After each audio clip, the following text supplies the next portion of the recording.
And are the Joe Biden Democrats playing into Hamas's hands? Let's ask Florida Congressman Corey Mills and Brian Mast. Gentlemen, thank you for coming on. Brian, I begin with you. A lot of people, including this reporter, this host, believe that Mr. Biden's playing into Hamas's hands and he is betraying Israel. What do you think? I think that's the truth. And he's been doing it from the beginning, saying one thing to maybe people in Detroit, Michigan that are of, an Arab background, and then saying an entirely different thing to another group that he'd stand in front of in the same day. And then just today, maybe you saw it, Nancy Pelosi and about 30, 40 other Democrats sent a letter to the administration saying no more arms transfers to Israel. And to break that down for one quick second, what that literally means is no more Iron Dome transfers. So the most measurable humanitarian effort that the United States of America puts forward, knocking indiscriminate rockets out of the sky coming from Gaza into Israel, Democrats don't want to see us transfer those rockets. I mean, Corey, Biden's gotten cold feet within a few weeks of the massacre on October 7th. And a lot of people are just furious. Now, he may be playing for Dearborn, Michigan, or he may be playing a little bit for something outside of Minneapolis, St. Paul. But Israel, this is an existential threat, truly. And they're the only democracy in the Middle East. And they were a great American ally. What has happened to Joe Biden, or is another Afghanistan on the way? Well, Afghanistan was just the beginning, as you know, Larry, with the way that he handled the botched Afghan withdrawal that resulted in 13 brave heroes that we should never forget to name. But we have to understand that Biden has started to pander to the radical left more and more. The Rashida Tlaibs, the Cori Bush, the Ilhan Omars, the AOCs, the ones that are the pro-Hamas sympathizers who won't actually stand with our longest standing ally in the Middle East, which is Israel. This is why President Trump was so wise in his foreign policy decisions to put things in place like the Abraham Accords to normalize relationships and to try and weaken Iran's approach. Look, a win or a victory for Hamas, a win or a victory for the Houthi rebels, who it was this administration, Biden, who chose to delist as an actual terrorist organization, is a win for Iran. A win for Iran is a win for China, Russia, and North Korea, who they're geopolitically aligned with. So we have to look at this not from a singular foreign policy focus, from a geopolitical alignment to what this means moving forward for America on the world stage. Thank you for all that, Jim. Brian, come back to you, if you will, Brian Mast. Speaker Johnson has a dilemma, tough bill now. Ukraine and other foreign aid funding. There's some money in there for Israel. There's some money in there for Taiwan. But I think it's $60 billion mostly for Ukraine. But then the question is, do you need to tie that to the border, which you may have heard Senator Marsha Blackburn. I mean, the catastrophe at the border and its lack of law and order throughout the country is getting worse, not better. And Biden has been duplicitous about that. What happens here, Brian Mast? How do you personally see this?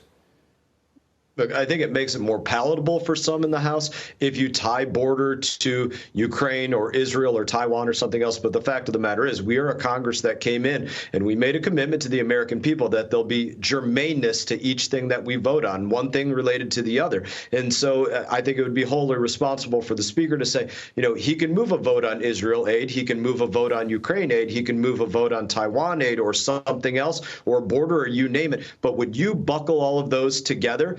That's a promise broken to the rank and file members of the House, like myself, like my colleague, Mr. Mills, that is not what we signed up for. We want to vote on things individually, because just because it might be global affairs and foreign affairs doesn't mean everything's exactly the same. Yeah, I mean, omnibus is bad and minibus is bad. And that's kind of what this is. I agree with you. I think that's an important point. Corey, one other thing that's floating around from Lindsey Graham and also Donald Trump is the aid to Ukraine in the form of a $60 billion loan.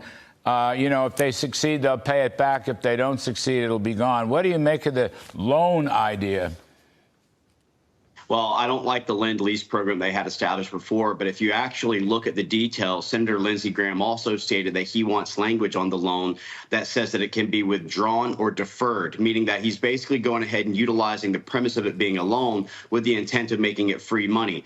At $35 trillion in deficit, we're going to spend next year more in servicing our interest than we'll spend for the entire annual budget of our national defense. We have hundreds of thousands who have died under Joe Biden with open borders. We've got 178 plus countries and over 400 plus people on known terrorist watch lists coming into the U.S. from the north and south. You've got all the things that Marsha Blackburn was just talking about with regards to angel families who are adding up, just like with Lincoln Riley. So I think that we need to start thinking about our own borders, our own security, our own sovereignty, and our own economic prosperity before we start throwing out free money to areas of the country where you have, for example, the EU, who has $190 billion in frozen Russian assets they've profited $3.5 billion on that they can utilize. This is actually an area that can be used. And if it's not an offset, if it's not a pay for, like we put forth on the Israel aid package to offset with 87,000 IRS agents, or Green New Deal spending that we can offset for a pay for, or even the unused COVID funding,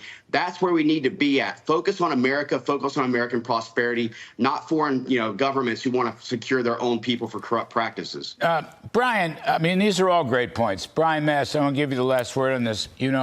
I agree with you about the need for segmentation, compartmentalization. I don't like these omnibus or minibus bills at all.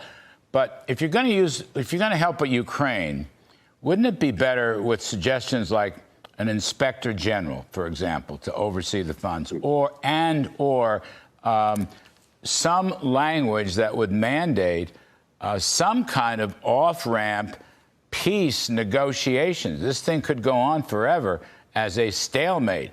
I don't know whether you agree with that or not, but I'm just going to ask you in the last moments here, does any of that make sense to you?